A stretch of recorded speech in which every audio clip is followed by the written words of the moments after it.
Cool. So yeah, thanks for answering my set of questions. Now I'm going to throw the questions over to our community members. So the first question comes from Map Games Forever, who is the gentleman who put in the Reddit post that's kind of blown up recently. I'm sure you've kind of read it. He that was a bit of a pun there. I'm sure you read it. Silly. I just Is got it. there? Okay. What do I do to myself? Is there a limit on furniture tiles per in, or will inns be limited by size anyway? So I'm presuming, for example, let's say you've got a block 50 by 50. Is there a limit on furniture tiles per in? So if you've got 500 maidens, they're obviously not going to fit in there, right? Or is it the fact that you're going to be limited by the size of the square? So I think what's important first is that you're gonna have two inns, right? The one from Drunken Dragon Inns and the one Yep. for Drunken Dragon Inns and Quest. So Drunken Dragon Inns is a collector experience. So there us we want you to have a lot of creativity on what you paint in that on that tavern, right? Yeah. So probably the inn that you get in Drunken Dragon Inns is you're gonna be able to choose sizes and a lot of styles, and you're gonna be a lot less restricted Yeah. to do whatever you want aesthetically, depending on what collectibles you already have, right? Yeah. Now, for Drunken Dragon Inns and Quest, in Inns and Quest, your inn is part of a shared living world Yeah. where there's an economy and there's roles to your inn, right? That you're gonna meet. That means that you're gonna have restrictions. Yeah. There's gonna be a progression, and this progression will imply certain restrictions. Right now we're polishing a bit those concepts on Yeah. Yeah. gameplay, etc. So I right now it's changing a bit, but in general, uh, something that I've already said in the past, we want to have like three specializations in your on your inn, right? Yeah. So you can either specialize on having an adventuring inn, um, a hospitality inn, or a craft and trading inn. And depending on what you choose, you'll have certain roles in the community. And then again, in Drunken Dragon Instant Quest, there's a lot of things that matter, right? So first of all, the location of your inn matters. So there's gonna be metropolis, towns, villages, or outposts, right? Yeah. So with different levels of dangers and challenges. In regards to But that, will you be able to choose where that location is, or will that be randomly generated for you?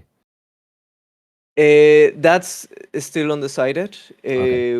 We There's definitely gonna be uh, locations, uh, and we need to see where we put the balance or measure between uh, restriction and freedom. And Yeah. so, for example, there's two extremes that you can have, right? Like you can limit a lot how many locations you have, for example, in a metropolis, right? In a metropolis, let's say that there's like realistically 10 inns that can fit within the metropolis, right? Yeah. Either that, or you can say like we can fit as many as you want because everything is like instanced or something like that, Yeah. right?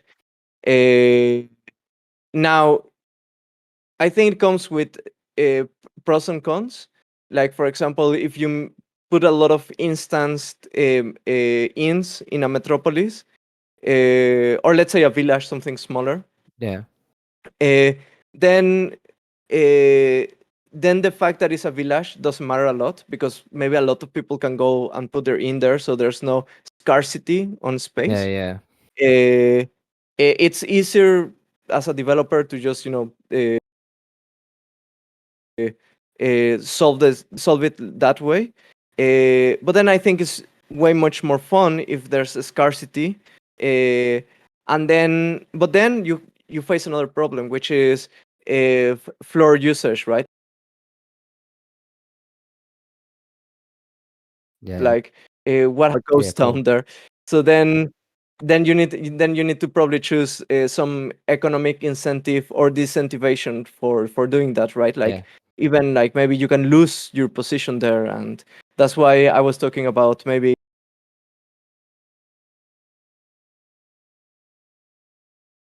yeah, creating the concept of caravans in, but without yeah, losing your yeah, possessions, right? So these things we're still going through a lot of conversations on how it's gonna be, especially for us to plan Series Two. Is super important. Right now, one of our focus is to plan Series Two, and Series Two, it's gonna be very well planned, and the quality of the art. I think it's gonna blow everyone's mind because I mean, at least it's blowing my mind. The quality of both the pixel art the pixel art that we're achieving, but but for series two we need to create characters and furniture that really have a role in the gameplay. So um there's a lot. I think in a couple of months I'll be able to tell you a bit much more yeah, specifics. But I can say is that my general philosophy is that players they need to have certain feeling of immersion. They need to have a certain notion of challenge or strategic thinking, yeah, and they need also to have a role in society, right? yeah, yeah, So these are the three things, and well, and they need to be rewarded, right, for what yeah, they yeah, do. So these are the values that we're following, so that every um, game mechanic that we introduce, they always need to somehow achieve one of those things. They need to kind of actually really think about it, really actually use their brains to think what's the best option, right? Yeah, yeah. Um, Map Games Forever's got another one, and he just said, "Can you suggest that if people who participate in the first ins beta, will they be gifted a limited edition fishbowl furniture tile?" Yeah, I think I read it when he's proposed it. I think that's a really that's a really cool concept. Um, Just put a little fishbowl in the corner of their inn to say, you know what, I was part of the beta.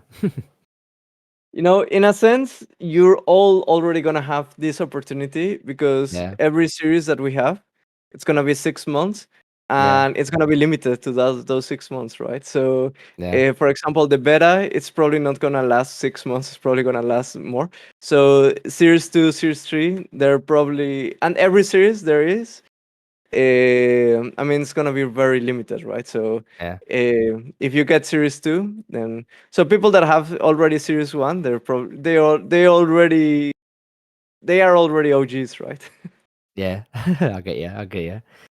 So we've got Vim tier coming up. You know, good old Vim tier, the top crap chatter in the in the community. The first question he's got for you, which I think he's already asked you, is when's the merch coming? When is the merch coming? I, I would love to see some merch. That's for sure. I wonder, besides Vim tier, I don't know how how much merch he is willing to purchase. Everything, I But think, knowing him.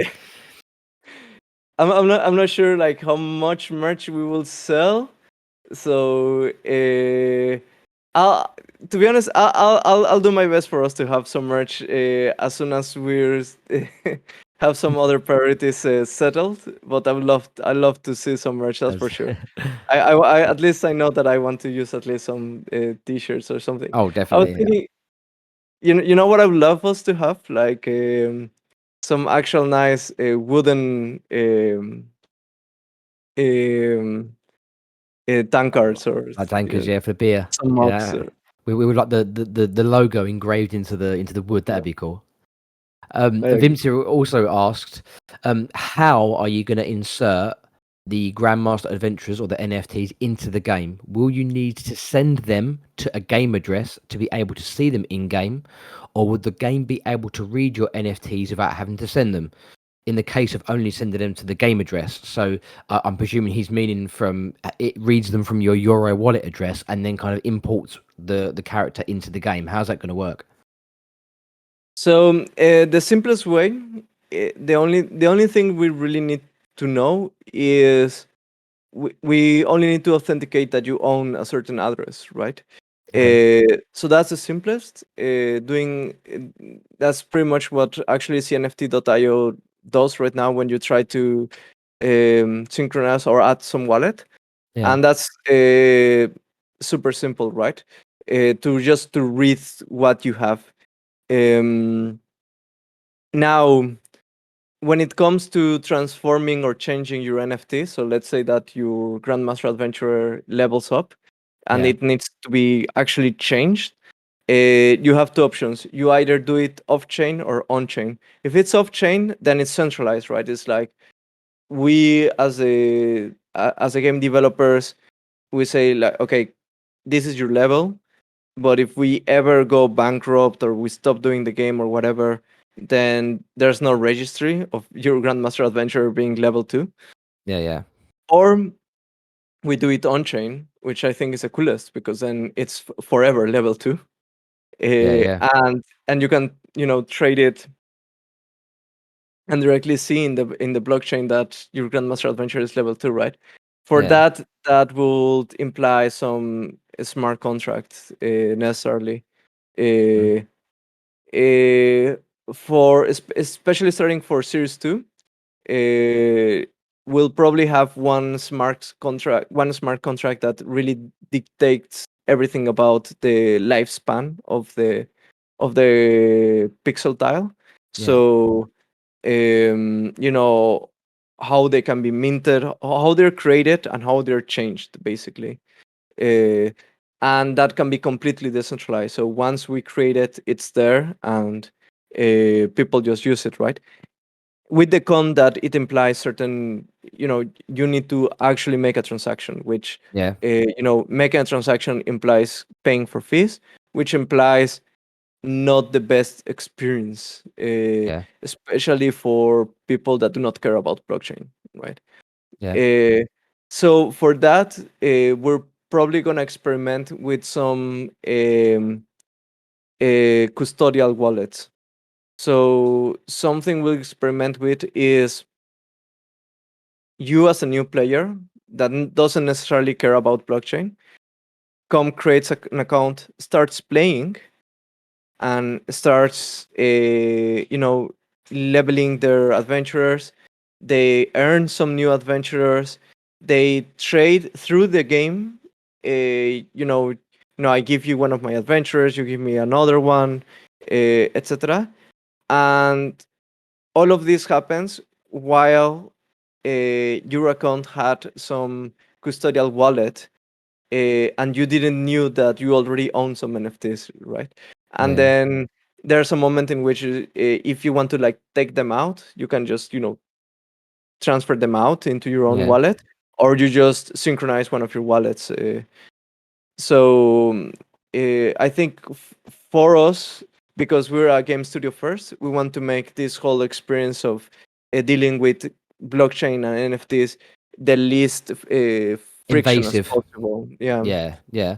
That actually leads on perfectly then to the next question, which is from Vemius, who says, I'd love to know if we can trade adventurers and if the levels and experience can be transferred in the game. So, for example, you could level up your recruits, like your like one of the orc brutes, for example, could level up in the game, and then you could trade that with another person. And when you trade it, that sort of level transfers with it, same as a Grandmaster Adventurer. So if I level my Grandmaster Adventure, who's a base 1-1, and I level him to a 2 and a 4, when I trade him, will I be trading a 1-1 or will I be trading a 2-4? Yeah. So the at least we have is always to respect the progress of the player and let him own his Yeah, progress and achievements. That's the reason why we're using NFTs.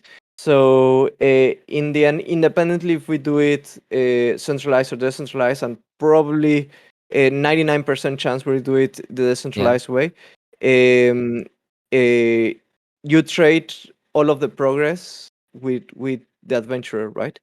Now there is balance that we need to talk about, right?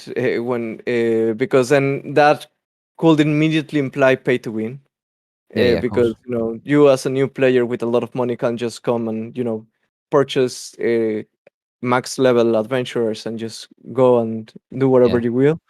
Um, so we're already starting to consider certain mechanics to care about that. Namely, for now, what we have is this notion of in reputation. So you will have a certain reputation on your adventuring, hospitality, and crafting and trading uh, specialities or roles. Yeah. And depending on this level of reputation, you will be allowed to use certain adventurers or furniture, namely higher level ones, right? Yeah. So let's say if you have like a level 100 adventurer, you can only use it if your inn has enough reputation, right?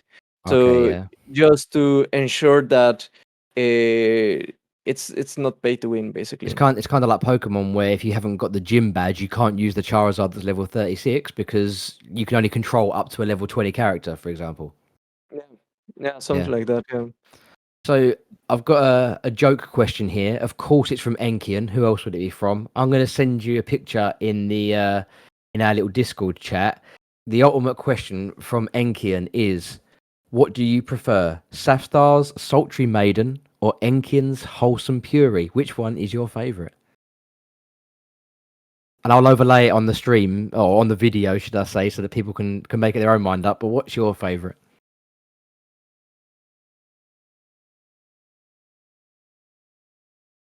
I I cannot choose sides. Uh, you, Well, you, first you, of you've chosen the easy option there, the cop out. you should have you should have shared this one with me, and I would have thought of a better joke here. But No, Enkian said I wasn't allowed to tell you about it. I had to surprise you. there's there's special things to each one of them, and Yeah, of then course. in the end, I drew these two characters originally, right? And I have deep love for these two characters. Everyone loves the maidens at the moment, right? Yeah, definitely. But yeah, the purists, I think they shouldn't be left behind. Yeah. Do you actually have, just as a side question, do you actually have a favorite pixel tile out of all the ones that are currently in the season one pixel tiles? Yeah, of course. The Empress Bunny. Yeah, the one of one, the Yeah, infamous one. but besides that one, um, I have to say that that that Puri is. Yeah, I like it. I like it. I like it. Um, Yeah. I've got a message from Lil Dark Hat who said, "Will you be able to place your Grandmaster Adventurer in your inn?" That's the idea. Yeah. Yeah, cool. It's gonna take a bit more time because there's a challenge of creating like a massive amount of art basically to I was introduce thinking, yeah, them. the amount of characters that have got like different stats. So you get a warlock, you've got a 1/6, 1/5, 1/4, 2. You know, all the different animations for all the different.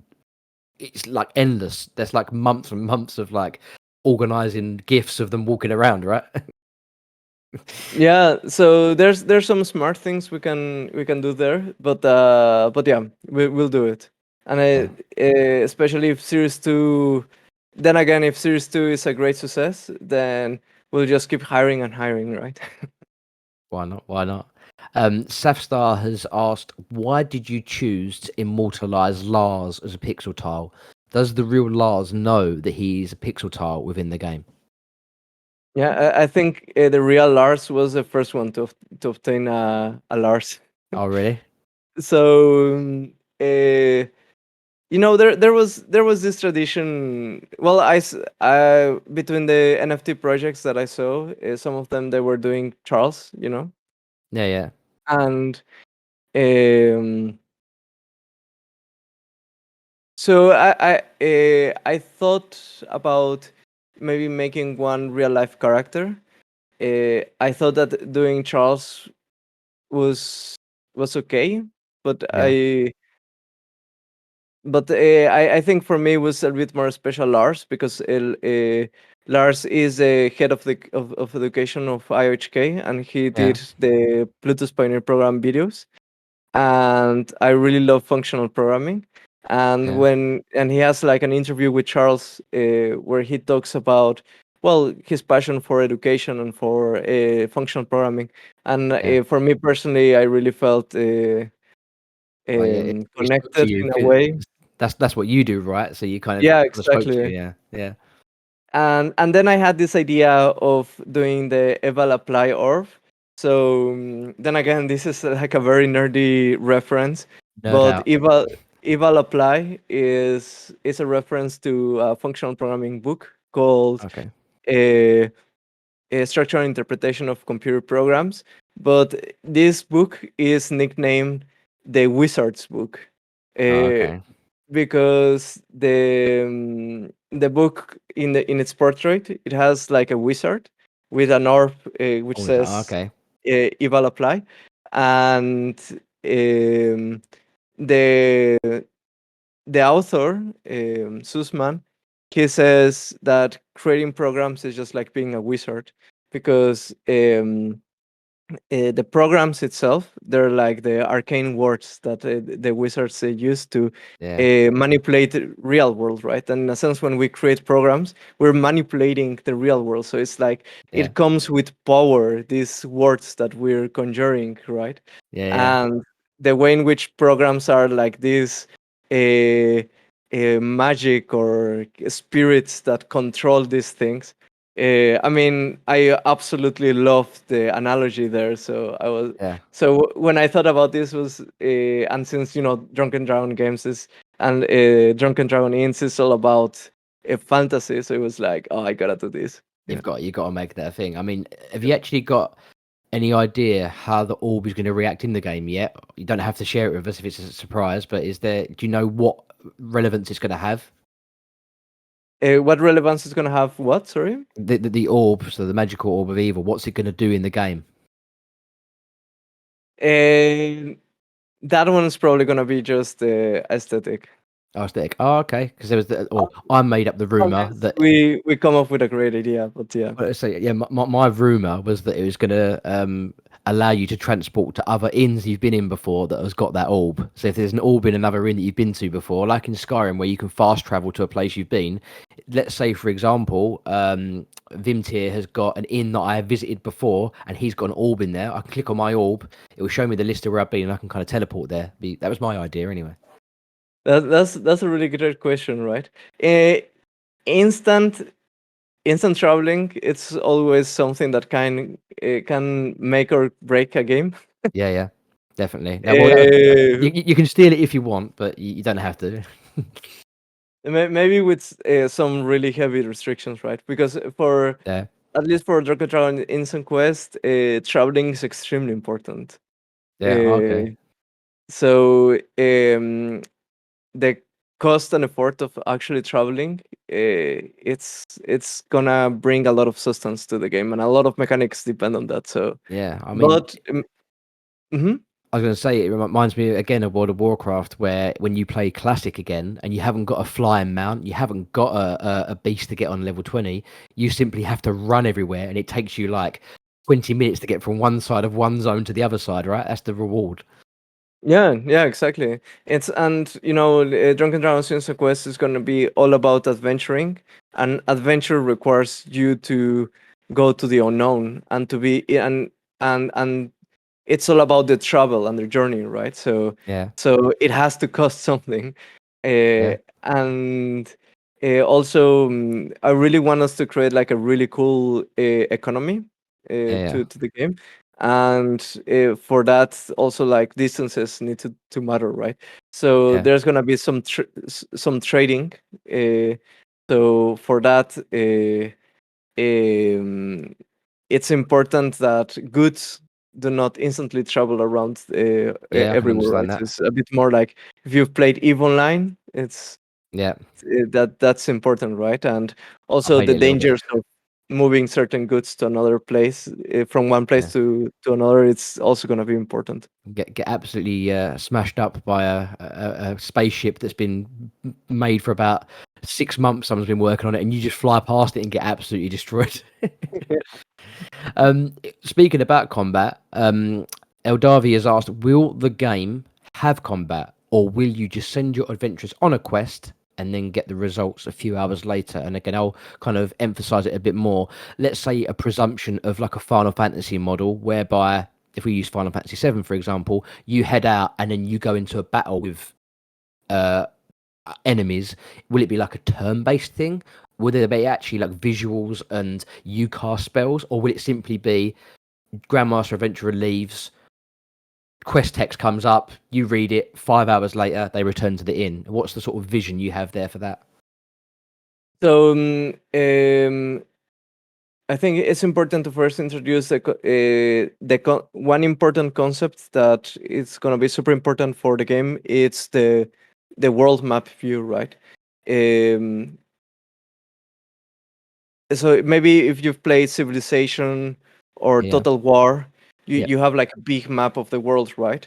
yeah, yeah, Which is normally tiled. yeah, yeah. uh, and traveling takes time, right? Hmm. So that's gonna be the case in the game. There's gonna be like a huge world map view, and you're gonna form your party, and as soon as they leave the inn, you're gonna see them in the world map view where they're traveling, right? Oh, okay. Uh, it's traveling, then again, it's gonna take time and effort, so there's gonna be like certain level of exhaustion, and so they'll need some actual food and drinks to carry with them, and there's gonna be exhaustion from traveling, risking debuffs or even death, Yeah, uh, from going without food or drinks for too long. And while traveling this map, there's gonna be the possibility of encountering dangers, right? So yeah, yeah, uh, it, the, there's gonna be certain visibility, and depending on the skills of your adventurers, you're gonna be able to like preview what's ahead. But a lot of time, it's what you encountered in your travels that really makes for the adventure, yeah, especially yeah, the unexpected, right? So just like I like to quote the Hobbit here, because the quest was to actually reach the Lonely Mountain, yeah, but it was everything that they encountered through the travel that made the adventure. And is like, for example, that moment in which they encountered the trolls, and it was completely unexpected, right? yeah, And but now they have to resolve a certain scenario. So in a similar sense, I think you can also compare it to like walking through the tall grass in Pokemon, right? yeah, You yeah, just you're walking, just traveling, and suddenly, bam! Like there's an encounter. So in a similar way, you'll be traveling. You either identify like an special point of interest and go there, or through traveling you're gonna get ambushed by monsters or or some role playing scenario, like you yeah, encounter some family with a broken chariot in the way, or something like that, right? And yeah, then you'll interact there. Now the combat per se will be experimenting with in the next year. yeah, If it's a bit more turn based, if it's a little bit more, I would like us to first experiment with a new type of combat in which is like a bit more hands off, because then again I want to focus more on the strategic way, and the game also it's more about watching the adventurers interact with the world by themselves, Yeah. and you just giving like general orders. So I want to experiment with this combat in which uh, once the encounter has started and you have, let's say, a party of 5, and then you give like general orders of what you want your adventurers to do, uh, but and they'll do their best to do that, right? Like Yeah. you're gonna like order the tank, hey, focus on protecting this person, right? Or Yeah. focus on doing this area. Or to the rogue, instead of saying like attack here, you say like, be aggressive, or uh, Yeah. be sneaky, or something like that. And then it's gonna play a bit more like idle, like they're gonna play themselves to Yeah. their Yeah. best of their abilities. But then you're more like a commander, like Yeah. uh, Like you're playing commanding, like, chess. yeah, it's more like playing chess. Yeah, exactly. So why? Because I want to remove a bit of the micro and do it a bit more macro. So instead of you doing, StarCraft, trying to divide all your marines so Yeah. that Yeah. they don't explode with the Zerg. What are they called? Yeah. You got Zerg. You got Terran, and then I can't remember the name of the other No, one. but the Zerg, the ones that exploded into like Oh acid. yeah. Yeah. Yeah. That is the Zerglings. Yeah. Zerglings is what But you're looking for. Yeah. but so Protoss is the instead other of one. doing all of that micro, be a little bit more strategic about it, right? So that I would like us to experiment with that. If that ends up being something fun, Yeah. then I would love it if that works. But if not, we're probably gonna experiment with some turn-based or something like that. Yeah, even like I was just again another thing that came into my head is kind of like a telltale, the telltale games where it comes up with a list of options of how you want to play it next, and you can choose, and then depending on what you choose is how it kind of plays out. That could be quite a cool concept. Um, Got one more question for you, Vledic. One more. I'm well aware we've been recording for an hour and 34 minutes now, and I said it would be about an hour, but we've given the community a good old chat here, so I think they hopefully should be happy with us. But the last question before we sign out for the night is from Alexa Andros, who said, "Hey, Tara, could you ask Vledic if he's planning on anything to engage with Spanish or the Latin American community, as he's more than willing to help with translations if so?" But I mean, that leads on to a bigger question. Is it going to be just English, or do you plan to have multiple languages within the game? Well, internationalization is something that eventually will be important, definitely. Yeah, Um, we'll probably first focus on doing something that is fun, and then properly internationalize it and market it, etc. yeah, But yeah, eventually, uh, both internationalization and accessibility, right? So yeah, eventually, doing colorblind, etc. I think it's yeah, yeah, important as well. Yeah, yeah. and if Cool. if if we're if we're I think it'd be really cool also if we're mostly strategic based, maybe doing something for blind people or something like that. Yeah, I yeah, mean, if you don't have to micro a lot, then yeah. I think there has been a lot of talks between the technology sector about how important is accessibility. yeah, yeah. So yeah, eventually, Yes, when there's a possibility, yeah. yeah. So the company I work for is extremely focused on accessibility, and the sort of technology now that's built into an iPhone or built into an Android device is kind of, it's mind blowing, kind of where it was 3 4 years ago to where it is now. So I definitely see there being possibilities of it coming in. Um, so that's it. We're done. We're an hour and a half, hour and 36 minutes deep. I hope I haven't kind of given you too much of a headache with all my questions that I've asked you tonight.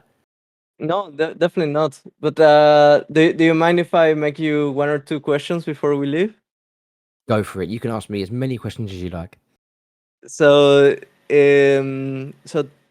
tell me, Tero, how has it been your experience? Coming to the community and being part of it. And I mean, I've seen you slowly but surely becoming more and more invested into this. Yeah, I'm So I just want to know, yeah, how has it been your experience Yeah, with all of it's this? been great. I mean, when I tend to get a passion for something or like an interest in something, I really kind of put my all into it. I really put my heart, my soul, all my effort into it. So with my music, for example, like during the few lockdowns we had last year, that passion point was kind of making music, and I've really put my everything into it. And whether I'm playing games or whatever it might be, I always put the best amount of effort I can to learn as much as I can to kind of master it, but also to just experience it for what it is. So like being here has been it's been fun, you know. Like my wife will go to bed, my kid's gone to bed. I'll sit and play a Diablo 3 for an hour or two, and then I'll go, "Oh, I wonder what's going on in the Discord." And like this is the only Discord channel that I actually sit and actively kind of look through. And I wake up in the morning to like 75, 100 unread messages, and I sit there and I flick through, and I'm like, "Oh, what's been going on tonight? What can I put in the news today?" I'm always looking for news stories to put in the Herald from the chat at 4 a.m. when I'm asleep. So I think the overall thing of it is number one, yourself and the team doing the open dev blogs. Not a lot of places do that, so it's nice to see the transparency. But the second thing is, again, like I mentioned it earlier, I haven't come across one person in the Discord that has said anything abusive, that's been spoken out of turn, that's done anything that was I've deemed offensive. Everyone has just got on. There's been no bother, and if there ever has been any bother, it's been, which I think there's been that one time where someone said something. It's just been dealt with. They're done, and it's finished. And I think that everyone seems to be all on the same playing field. Everyone wants the project to succeed. There's no egos. There's no Yeah. animosity. There's no one thinking I'm better than this person because I know more. No, if you ask someone who knows loads about it, they're just gonna be like, "Cool, chuck me a DM and I'll tell you what you need to know." There's no idiots. I think it is. It seems like quite a mature place, even if there are people that are younger in there. It seems like quite a mature place. So yeah, it's been great to be kind of part of something that's just been really enjoyable. Yeah, I'm glad. I'm glad. So so are you happy? Yeah, always happy. Then we're achieving our goal already. Exactly. I mean, I'm hoping everyone feels the same, which I'm sure they will do. All right, awesome. Nice, Well, I guess that was it. Thank you very much for having me lovely. there. Of course. I mean, like I say, we'll hopefully in a few months' time, or whenever there's a reason to kind of get together and do this, we'll absolutely do it again if you're down, and talk a bit more about the game. Now we've kind of the community have learned a lot more about you as a person and your background in history and stuff. Then maybe the next one could be more focused on the development of the game. Like Mhm. after doing the dev blogs and stuff, we can get a few more questions from the community. And I'd like to say thank you for spending your time. I mean, it's like 11:54 for you, 10:54 for me. I'm playing badminton in the morning, so I've got to get up early. So I'm going to edit this tonight. I think I'm going to give the community what they want, and I'm going to get the video out tonight for everyone. Because that's just me, hard worker. But have you got anything that you would like to say to everyone in the community before we kind of head off? Well, just thank you for being awesome. Thank you for being patient. Thank you for just making the Drunken Dragon just a better place and a welcoming place. So I just remember always to be kind with each other and to have empathy and to have fun and enjoy yourselves. Definitely having fun, enjoying ourselves is 100% the reason why we're all here. I think so. Thank you, Vledic, and we will catch up again very soon. All right. See you at the Drunken Dragon. See you later. So if you made it this far to the end of the video, I really hope you enjoyed it. It was great getting under the mind of Vledic and learning a little bit more about the project and more about him himself. If you did enjoy it, make sure you hit that like button, make sure you hit subscribe, and also hit that bell notification so you get notified whenever I upload a new video. And also make sure you come and check out the Discord where we're always chatting non-stop. Thanks for watching, guys, and I'll see you all soon.